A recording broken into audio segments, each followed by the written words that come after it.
可以毫不夸张地说，这是我吃过的最棒的牛肉三明治。如果哪家餐厅用这个配方，一定能火。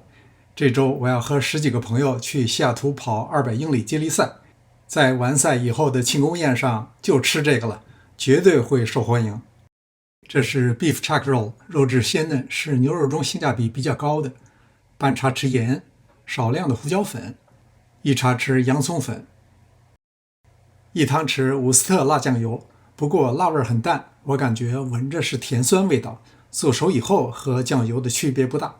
我们常用的酱油每15毫升含960毫克钠，是一天摄盐上限的42%，而伍斯特辣酱油也换算成15毫升，则是195毫克，大约只占9.75%，所以我常用它来代替酱油做菜。半勺淀粉，这和西餐的做法不同，西餐注重牛肉的原味儿，我更喜欢牛肉滑嫩的口感。加1勺橄榄油，肉片更容易散开。1颗紫洋葱切成细丝，炒之前最好把粘在一起的洋葱丝散开。半颗柿子椒也切成丝，切得细一些，口感会好。1朵鲜蘑菇切成片就可以，切得太碎一炒就没了。1/4条室温黄油，最好是没有盐味的。2到3瓣蒜挤成蒜末加进来，这是要抹到面包上的。平时早餐做蒜香面包，你就可以这么做。面包的选择有很多，只要是外脆里软，能够承载住肉汁和融化的奶酪就可以。抹匀以后，用华氏350度烤5到6分钟。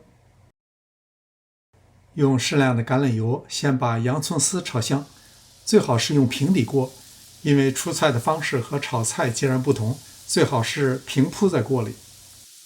洋葱丝炒出香味以后，加入青椒丝，翻炒几下，下入蘑菇片，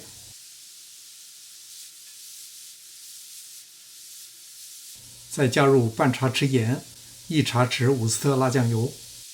炒菜的过程很短，注意不要出水，只要一断生，立刻离火倒入盘中。接着再用适量的橄榄油煎牛肉片，要快速翻动打散，不要拖延太久。最好不要等到全熟，多数变色以后，把菜再倒回来。在翻拌均匀的过程中，牛肉也就熟了。特别要注意的是干炒，不要出水。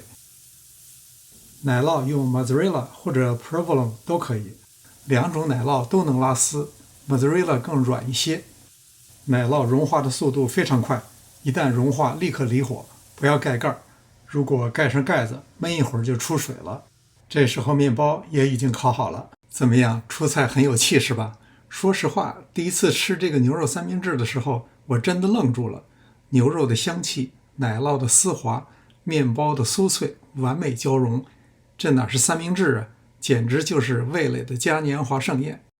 感谢您的观看，临走前别忘了点赞订阅。这里是上师厨房，我们下次再见。